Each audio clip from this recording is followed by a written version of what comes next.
Ladies and gentlemen, welcome to the 75th episode and season 2 finale of Visioncon Live, your go-to nerdy talk show. I'm your host, Zach Wilson. You can come here to see me today. You came to meet the man of the hour. He's Boss Baby from Boss Baby Back in Business, Dr. Entropy from Crash Bandicoot 4, Green Goblin from Spidey and His Amazing Friends, just to name a few. He's one of the most talented people in the industry and has by far the best hair. Ladies and gentlemen, please help me welcome the one, the only JP Karliak. JP, how we doing today?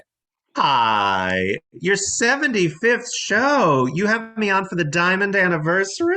Oh, wouldn't I'm want touched. wouldn't want anyone else, JP. But how are you doing today? I'm good. I'm good. It's a fantastic Sunday. Certainly is. I mean, here in the Midwest, it's a little cold for my liking. You know, I've got Sure. the blanket on my feet, got the lawn sleeve. Granted, it's Sailor Moon, so I'm not going to complain about that. Oh yeah. But it's great to be here, and thank you so much for joining us on our diamond anniversary, like you said. It is. Now, Yeah. before we get things started, though, guys, I am very excited to do this ad read because it's from our friends at the Halp Network. Because, ladies and gentlemen, this episode could not be possible but without this week's sponsor, which is the Halp Network. This week's episode of VisionCon Live is brought to you by the Halp Network, guys. The Halp Network helps talented freelancers, professionals, and small businesses get in contact with the content creators they're looking for. They also provide classes and webinars covering a variety of fields in the entertainment industry, suited both for novices and professionals wanting to enhance their craft. From actors to film editors to even motion capture stages, the Halp Network is here to help you get connected. Visit them online at halpnet.com to see how you can improve your career with their help. Now, guys, the Halp Network has been a friend of the show for, I want to say, at least the bronze anniversary. They do a lot of great work, and I highly recommend you guys looking them up, and especially if you can get in contact with Robert Kinsfather. He is the ultimate homie. Oh, I love the Help Network. They're dear friends. They do a lot of great work, and I didn't even know they did half the stuff that they did until I kind of got to work with them more. I mean, motion capture stages, are you kidding me? Mm-hmm. Oh yeah. There's a load of that. I also in working with them on um my little nonprofit, the stuff that they are like, oh, well, we can do that. We do this. I'm like, oh, No, cool, works great. out. Mhm. Yeah, they're all.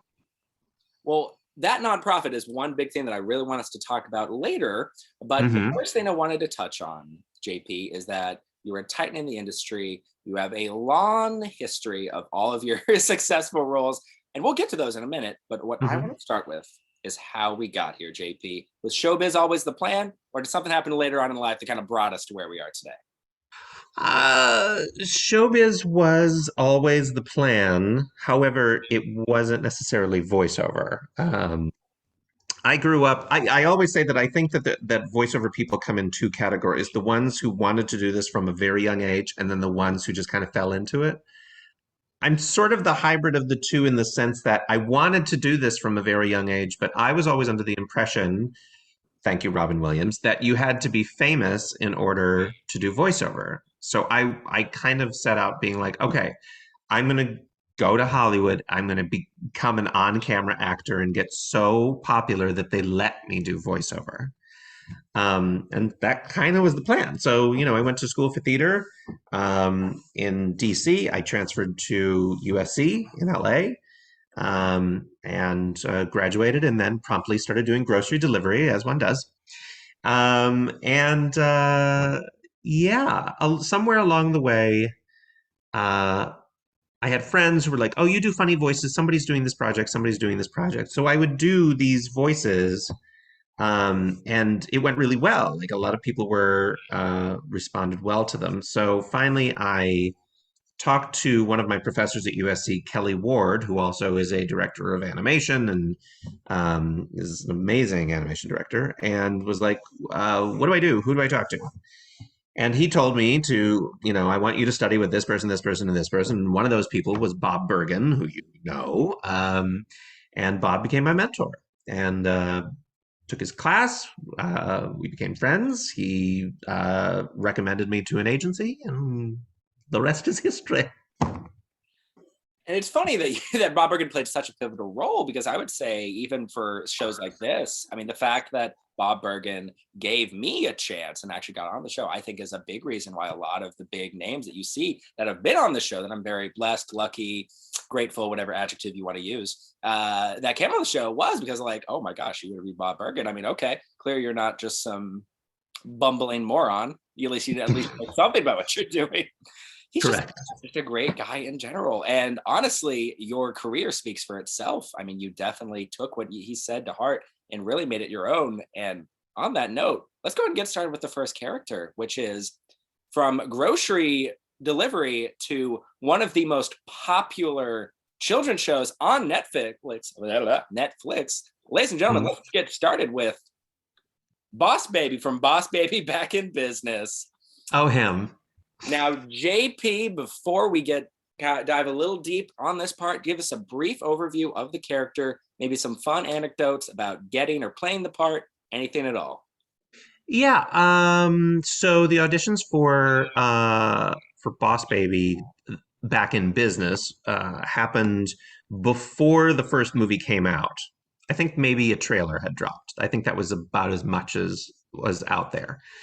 And they were looking for, honestly, at the time, they were looking for somebody to scratch the character. And for those that don't know, the scratch means to kind of do the lines while the celebrity is busy doing something else. And then when the celebrity is not busy, they come back in and do the line. So you're just laying down the track for people to do storyboard and animation for. And Alec has first right of refusal on the character. So he was still kind of deciding whether or not he was going to do it. And they released all of the auditions for all of the characters on the show, at least the pilot, at the same time. I was going through them, and there were a few characters. I mean, specifically the villain of the first season. I was like, oh, I can get this. Let me audition for this. And, that was the one I felt really good about. And Boss Baby was the one that I was like, I don't think I sound like Alec Baldwin. I think I do a mean Will Arnett doing Alec Baldwin. So I was like, let's have fun with it. Let's just try it and see how it goes. And so I sent them what I felt was good, but I wasn't expecting that would be the one. And my exceptionally talented friend Jake Green is the one who booked the villain, and he's destroyed it. But I got called back for Boss Baby, and again was just never expecting that I would really book it, just because I'm like, I don't sound like that. And I just had a party. I just had so much fun trying, and they loved it. And and I think in the first few episodes, as we were trying to find the footing, it was trying to hew closer to Alec. But I think we very much do justice to the character that he originated. But I think the Boss Baby on our show is very much my interpretation of him. And it was even more obvious when I sat down and watched the second movie and was like, oh, because I just hadn't heard it. I just hadn't heard his voice coming out of the mouth for a while, and I was like, oh, you're right, that's not me. Yeah, it's different. But yeah, I think we do an amazing job with it. And it's so good. I will say a lot of times that I've noticed in the show, I get introduced to a lot of things that I originally, before starting the show, that I just I assumed I wouldn't like it. So I just just didn't even try it. But, when I found out that I was going to have the honor of interviewing you, I touched some of your content that I had not ever experienced before, and one of which was Boss Baby. And that was the one, I will admit, I had like the least expectations on, just because I wasn't, I was like, whatever about it's a baby in a suit. Yeah.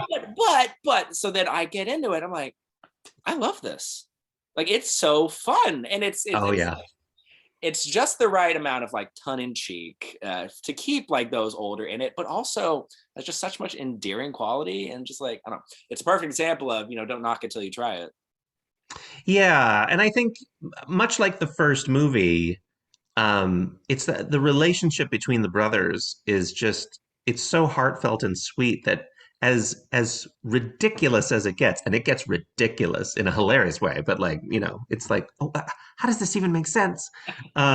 It's all grounded in this beautiful relationship between those two boys, and I just think it's really, really sweet. Um, yeah. And you kind of mentioned it kind of earlier, Alec Baldwin, first rights of refusal since he voices Boss Baby in the movies. And so you kind of had to do a little bit of voice matching in this, just so the character isn't like, too derived. However, you've definitely made it something of your own as well. And so I did kind of want to explore that a little bit as an actor. Is it difficult making a performance your own while also following the work that it's based off of? Um, yes and no. It's a challenge for sure, and it also it varies.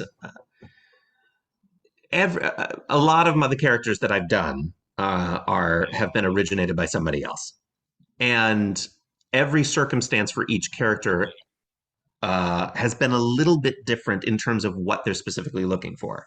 Um, Alec, they wanted a direct voice match. Uh, Wiley Coyote, they were less interested in a voice match of Mel Blanc because most people don't remember what Wiley Coyote sounds like because he's usually silent. So I had a little more freedom to kind of play around and just explore that. The Tin Man, they wanted a sort of a sprinkling of what felt like the original 30s MGM movie, but like again, there was room to play. Willy Wonka was they wanted it close enough to Gene that it didn't that didn't get in trouble with legal, but like not, but like just removed enough. Yeah, so it's been interesting to kind of find where on the dial each project wants you to be, and to find the creativity to explore within there. And I found, no matter what we're doing, um, there's always room to find that gimme room, that space to find, even though we were really getting precise in those first episodes of Boss Baby. Once Alec was like, "Oh, I'm good. And it was my role. Then there was a kind of a loosening of like, okay, you take it in the direction that feels right to you, and they kind of guided me to still keep it in line with who the character is. Sure. Just it doesn't go down a couple octaves and sounds like a completely different character. Yeah, but I think part of the fun of doing voiceover is working is finding the creativity and finding those places that you can really like let your imagination run within the boundaries that they set. It's like I think of like there was some of those weird cooking challenges and everything that that you see on TV. That's like, okay, you have to make a souffle, but you have to stand on this conveyor belt while you do it. And it's like, okay, so how do I do that? It's finding the excitement in that rather than like, I don't know how. This summer, your next conveyor belt related cooking show, Convey Mhm. Cook. Okay, a workshopping title. But before we Yeah. go on, guys, I do want to point out for those of you who are joining us for the very first time, first off, welcome. But also, some of you have already messaged Visioncon directly, your viewers' comments and questions, or put them in the live chat. I just wanted to let you guys know you guys have plenty of time to do so. And you can do so either by messaging Visioncon directly or put it in the live chat, and we will read those at the very end, guys. But the next role that I want to talk about is from a series that I'm actually very familiar with, complete opposite from Boss Baby. That is one of the most popular action platforming franchises ever. I would say that this series really put action platformers outside of, Mario and whatnot on the map. And you play one of the big bad guys in the most recent sequel. So, ladies and gentlemen, the next character I want to talk about is the infamous Dr. Entropy. So, like we did with Boss Baby, just give us a brief overview of the character, maybe fun anecdotes involved with playing or getting the part, anything at all, JP. Well, I will say I was when I came into this, I knew of Crash Bandicoot, but I was a little. I'm old, You don't look it. older. So video games for me kind of at least initially. They stopped at Super Nintendo. That's as far as I went. Wow. Only recently have I like bought a Switch and now I'm playing it constantly. But like, but there was sort of like a dead zone of video games in the interim. So I missed the Crash Bandicoot era. Though I had a recognition of it. Like if somebody said it, I knew what it was for sure. And I'm actually playing Crash 4 right now, and I think I've died like 6,000 times, and I'm only on the third world. So yeah, it's going well. Um, so yeah, so I got this gig, and when I first got when I first got the auditions for it, I knew that they were looking to kind of change things up and go in a different direction. So I did the homework and looking on who had portrayed it before, and of course I listened to Corey Burton's portrayal, which is amazing.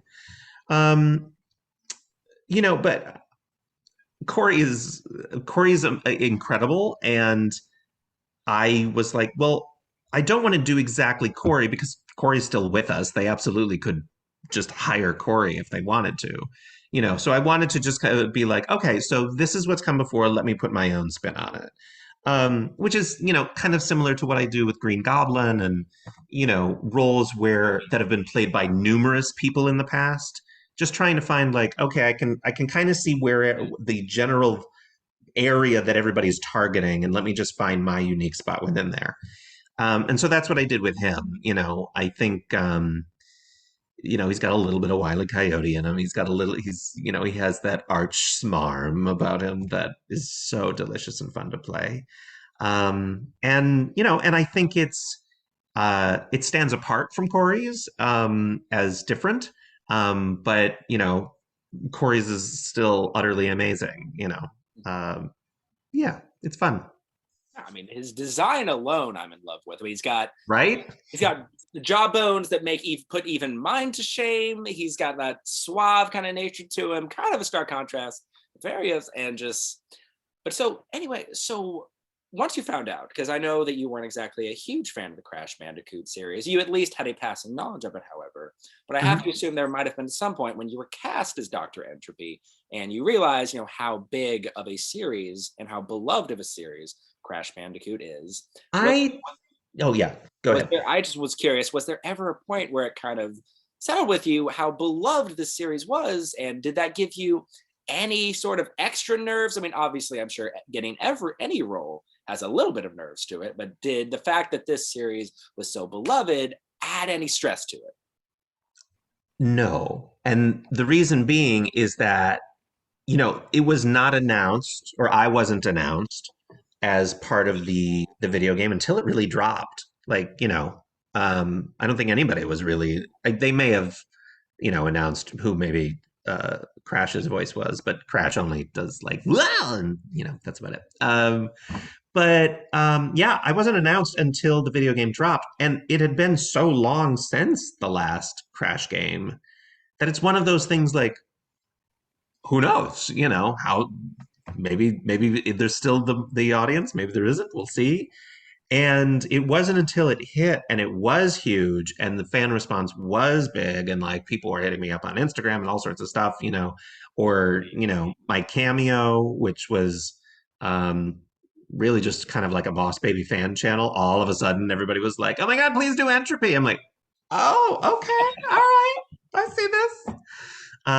So yeah, it wasn't until it came out, which I think is kind of true for a lot of the stuff that I do, especially video games, because they're usually so tight-lipped about it until it drops.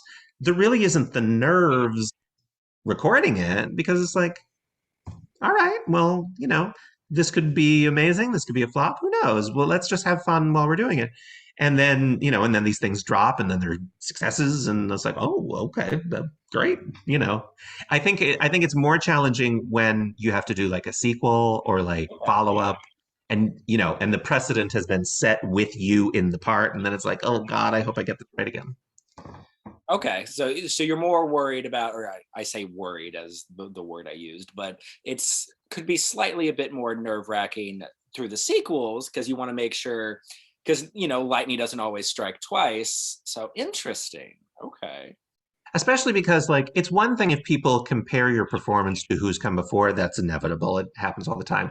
But when people start comparing you to your previous performance and being like, I feel like he phoned this one in or something, then it's like, oh crap, you know. I have to assume that's more cutting, even the fact that you feel like you fell short, not by somebody else's merit, but the fact that you fell short to yourself. Yeah, well, yeah, yeah. You know, you are your own worst critic, and when somebody says that, um, you know, you did not measure up to what you previously did, then, you know, I can track all of that stuff and feel like, oh, well, I guess, you know, I can listen back and hear the different things and be like, oh, I guess I didn't do this as precisely or whatever. You know, you can analyze the heck out of it, but um, I try not to do that. You can't, especially because we finish so many of these, especially video games, like months, if not years in advance, you know, and maybe just do light pickups at the end. Um, you can't be too precious about what the finished product is because it's also nebulous. It's just, you know, I recorded Entropy in one day, Wow. and you know, he doesn't have that many lines. Um, and and I recorded it and it was done. It was fun. And then it came out like a year or so later, and I'm like, oh yeah, all right, I did say that. You know, I didn't remember.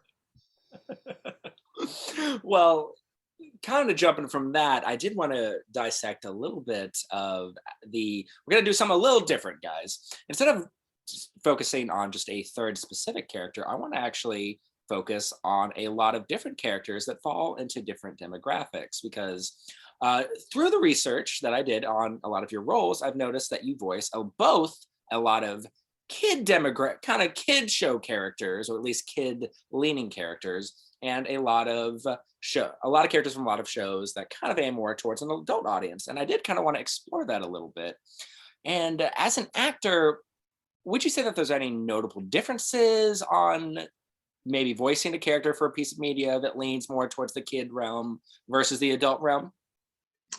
I mean, really, the only difference is like there's for this guy in particular. Um, I do it just a hair slower than I would ordinarily. Interesting. You know, you don't want to go too fast. You don't want to lose the kids on anything.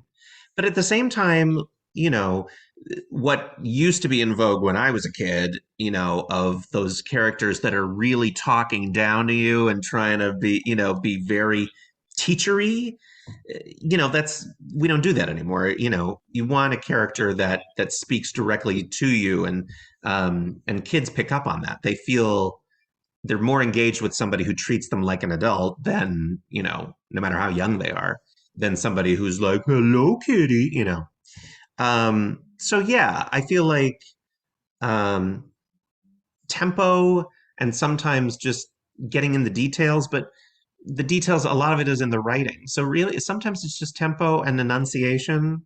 You know, I think with adult stuff, you can get a little more conversational, but it really depends on the thing. Well, like this guy, I mean, this is, you know, Fate Grand Order, I would say, is in the adult camp, but it's also like grand high anime, dramatic. So it's like full on telenovela, like broad, big, you know, action stuff. So, you know, I think the sort of stigma of like the kids stuff is really cartoony and broad and the adult stuff is really like reserved and quiet.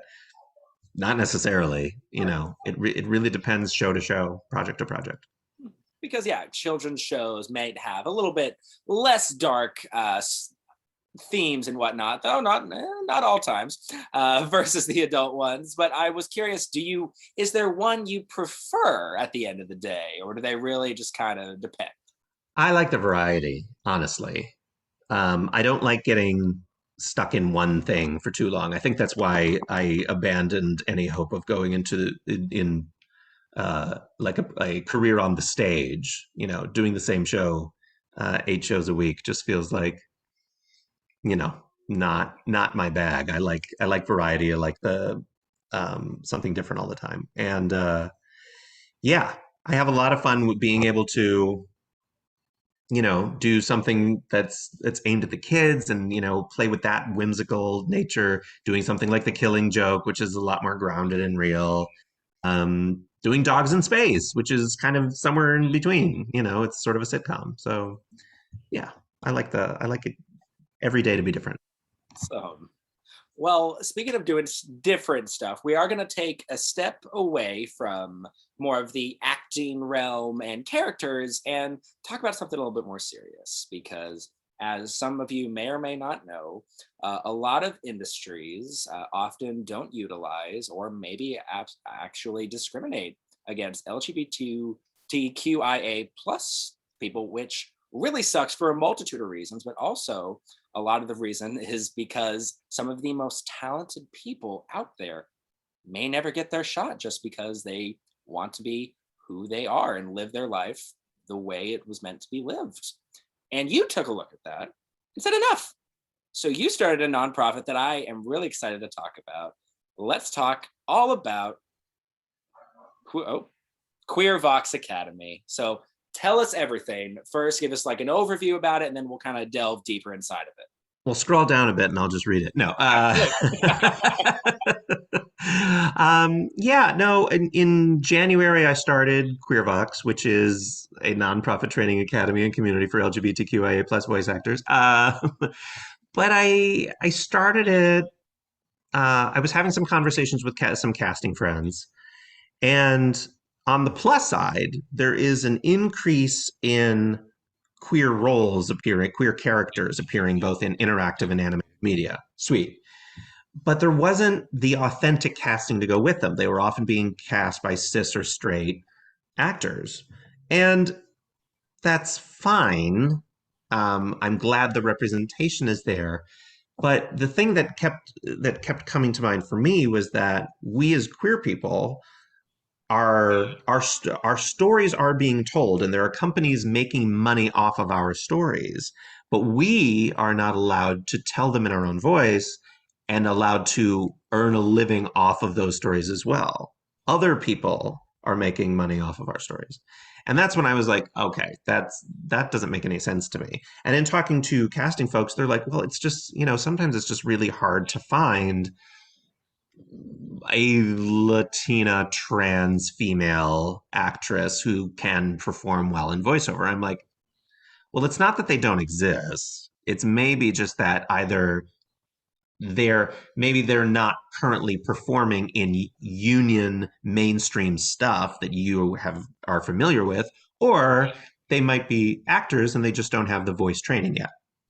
So that's when I decided, let's create a training academy to help people get into voiceover, and also for those that already are, to uplift their work and and get it out there. So one of the big things that we've done on the webpage, the VO talent directory, is basically inspired by the PGM voiceover directory, which is the People of Global Majority voice directory for casting directors that are looking for people of color to do voiceover work.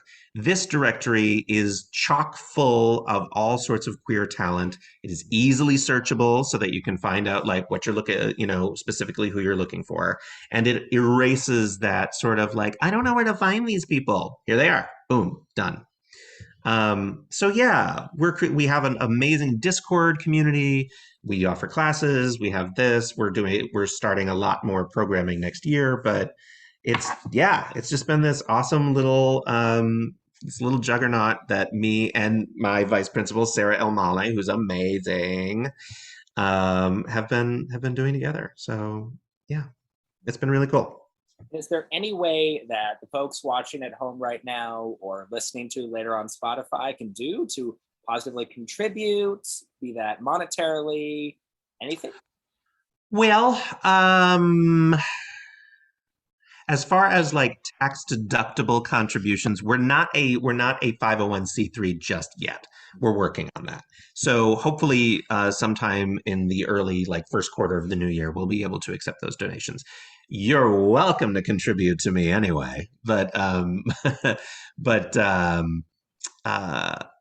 my thought is anybody who's interested in Queer Vox. And you don't have to be queer to be interested in it. Like just supporting our work, so much of what our work needs is our allies to speak out in conjunction with us. So I recommend everybody, go to this pink box and stay in touch. And just get on our newsletter to find out, everything that we're working on. Follow us on Instagram and Twitter, and repost some stuff.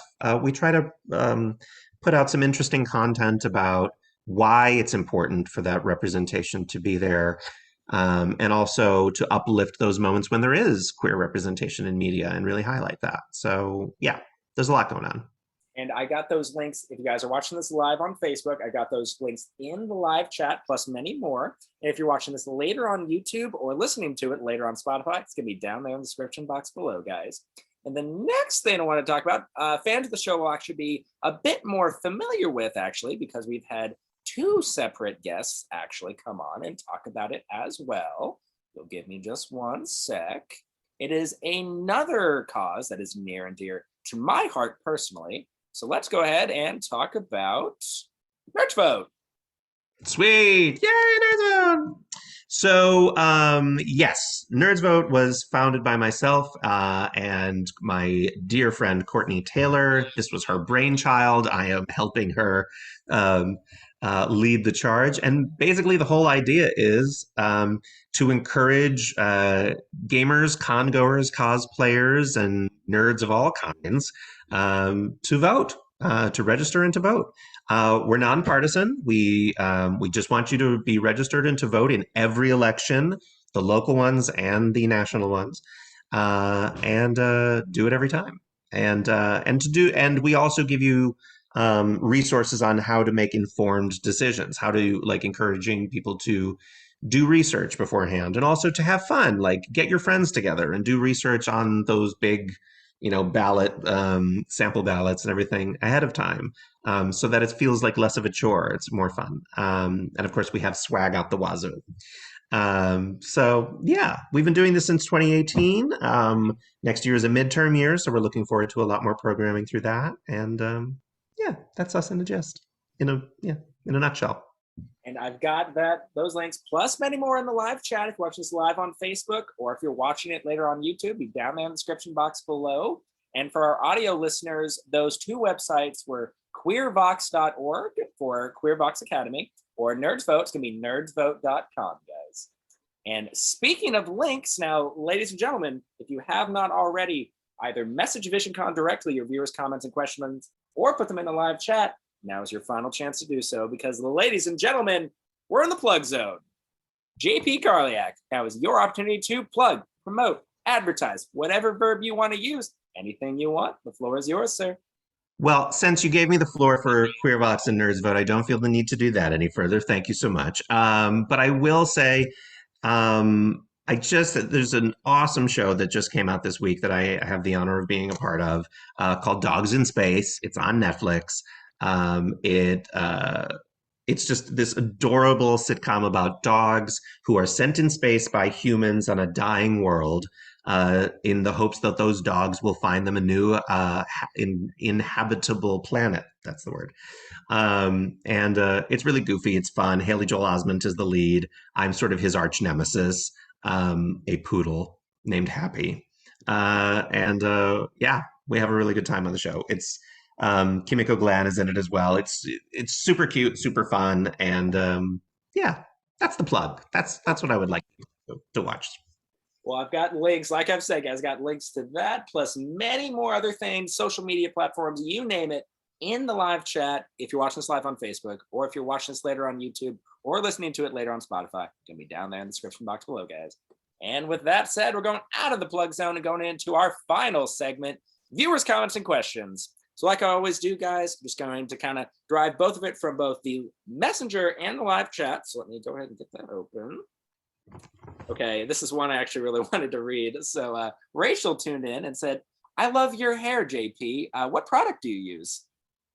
Why, thank you, Rachel. It is my stylist. I don't. First of all, I don't use it. I'd pay someone to do this because I would just I would come in just like a purple and pink mass. Um, yeah, it's all Goldwell. That's the current product that I use.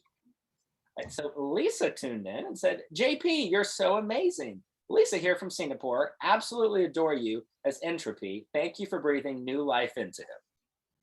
Why, thank you. That's so sweet. So, I'm glad people. I'm glad he resonates with people.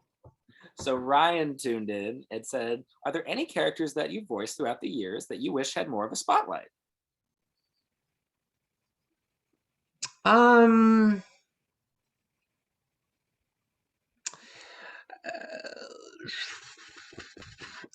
well, okay. I'm going to be a little liberal in the interpretation of spotlight. Um, He asks this question every episode, and so I always oh, assume he means like wish he had more recognition. sure. I'll do an A and a B on this one. Okay, cool. I wish that Tin Man from Dorothy and the Wizard of Oz had more of a spotlight in the sense that the show was more recognized. It was such a good show. It was, I mean, it's still on. You could still watch it on the Boomerang app and everything. But you know, what we're no longer in production. But it was such a good cast, such a good crew, and the artwork was beautiful. It was just such cute stories. But you know, it kind of got lost in the shuffle of things and wasn't really advertised. So that was a shame. But as far as spotlight in terms of like screen time or whatever, I did a one episode part on the show Home, The Adventures of Tip and O, based on the DreamWorks movie, and I played the Boopy, who is basically like an alien Moyle, like you know, or rabbi, like helping somebody through their their transition into manhood, I Sure. guess. And it was so stupid. It was such a fun part, and it was only the one episode, and I'm like, God, I wish I came back for like multiple episodes because he was fun. It's rare that I get to do a voice that's that. I mean, he sounded like this. He was just so ridiculous. You know, Well, it's rare that I get to play that broad. fair enough. Well, speaking of Tin Man, Aaron tuned in and said, did you have more fun voicing Tin Man or Willy Wonka? Tin Man. Okay. And I will say the room for Wonka was amazing. Wes Gleason was the director. He was fantastic. It was a great. But I recorded it myself. Um, and if anything, I was actually a little nervous of talking about the nerves you were talking about earlier. Um, I was probably a little nervous with Willy Wonka, A, because I was nervous about doing justice to what had come before. And B, I actually had to sing. And singing is, I don't think I'm a pretty singer. So I was very nervous about Tin Man, we recorded all together. Every episode was all 10 of us in the room recording it like a radio play. And we were just ridiculous. I mean, we made each other laugh so much. It was so much fun. It's such a, I mean, especially now, but even pre pandemic, it was such a rarity. It's such a rarity to get a cast in the same room. And that was just a blessed experience. And really, I mean, you know, from Kari Walgren to Lorraine Newman to Jess Harnell to to Bill Fagerbakke to Tom Kenny, like Steve Bloom, it was a master class every week. You know, Greg Griffin, yeah, it was fantastic. So I think it's safe to say that you prefer the ensemble casting over solo or ensemble performances versus solo. I mean, admittedly, sometimes it's nice to be like, you know, I have an hour. Let me just get in and out of this gig really quick. But you know, but yeah, as far as like creative fulfillment, that sense of community and everything, oh yeah, I miss that. Well, someone else just tuned in and said, when you voiced Entropy, was there any particular line you enjoyed saying? For me, it has to be delicious. I think my favorite line, I don't know, I don't know how I mean, it was a while ago, so I don't remember how I felt saying it, but I know um, watching the cutscenes back, like my favorite one is in that opening scene with him and Cortex, Hmm. and he's just like he just is so demeaning to Cortex and just like, and the way you chew. I just think it's so good. Oh, for sure, for sure. All right, we got time for two more. The next one comes from Charlotte, who said, what are some of your favorite hobbies? Who has time for hobbies? Well, I mean, when I'm not working on like my nonprofits or something. Sorry, I think I have something in my head. Um, I have a dog, and I really like my dog. Um, and playing with him. He's very akin to the dog from Dogs in Space. He is a little poodle, white poodle terrier named Poochie, and he also is just as ornery as Happy is. So we love him, and I really like movies. I like to watch cartoons as well. So I admittedly have been avidly going to the movie theater. As soon as I was able to uh, in the past few months. So yeah, it's nice to get back to watching my comic book movies, and I'm an MCU diehard, so I love to watch all that.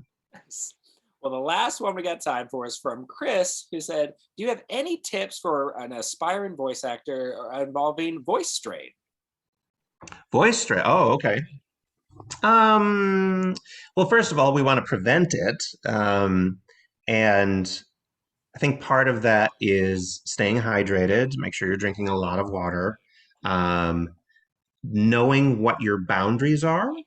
I encourage my students when we talk through character creation and the elements of your voice and everything to really delve in, like to safely push at the various boundaries, whether it's your pitch or the intensity, the loudness of your voice, or even the timbre, meaning like, if you're going to add a rasp to a voice or something like that, do it lightly, see how it feels. And if it feels like, ooh, I'm working a muscle like a workout, that's okay. Just keep at it and do it a little more every day and see how that feels. If it feels like, ooh, it's burny, it hurts, it feels like a sore throat, like a really bad sore throat or something like that, it just might not be a voice for you right now. So, play gently. If you're in session, advocate for yourself. I know sometimes it can be real scary, especially for new talent, to be like, I need a break or I need to stop. You feel like you're being a whole lot of trouble. But the truth is, if you are like, let's say you're doing a video game and it's combat and it's screaming and all sorts of stuff, if it starts to hurt and you need to take a 5-minute break, but then you can come back and finish, they want that. They don't want you to work an extra 20 minutes and then blow out your voice and not be able to finish the session. So yeah, water, advocate for yourself, play gently as you explore your range. Yeah, those are the biggies. Okay. Those are the biggies. I And also um, rest your voice, and be mindful of, like, if you've got a screamer session the next morning, maybe don't go to that concert the night before, or if you had a screamer session in the morning, don't be screaming the rest of the day, like, or like, rest your voice. Even being silent, or just talking lightly, um, can help you recuperate. yeah. And also, I think water and advocate for yourself are just great advice in general. Right. Ladies and gentlemen, that's about all the time we got. Now, before we wrap things up, though, JP, are there any final thoughts to leave us on? Sage-like wisdom. Anything at all? Um, Not really. I mean, hey, it's the end of the year. I wish everybody a wonderful and happy holiday season, and may next year find you more happiness than you found this one. Beautifully put. Well, ladies and gentlemen, this has been episode 75 and the season 2 finale of Visioncon Live. Thank you so much for watching. I know that we are just going to go right into season 3 in December, guys, but I did want to take it just a sec real quick and say thank you. Thank you for supporting this show. Thank you for tuning in and just enjoying yourselves and hanging out with us. It really means the world, not only to me, but to all of us at Visioncon. To Visioncon's board, thank you so much for, taking this gamble on me all those years ago and letting me be who I am and letting us be to this point. And with that said, guys, ladies and gentlemen, this has been episode 75 and season 2 finale. Thank you so much for watching. As always, I'm your host, Zach Wilson, but much more importantly, this has been my very special guest, JP Karliak. make sure to check out all the links down in the description box below, especially Queer Vox Academy. And with that said, always remember, guys, when life's better, when you have friends to share it with.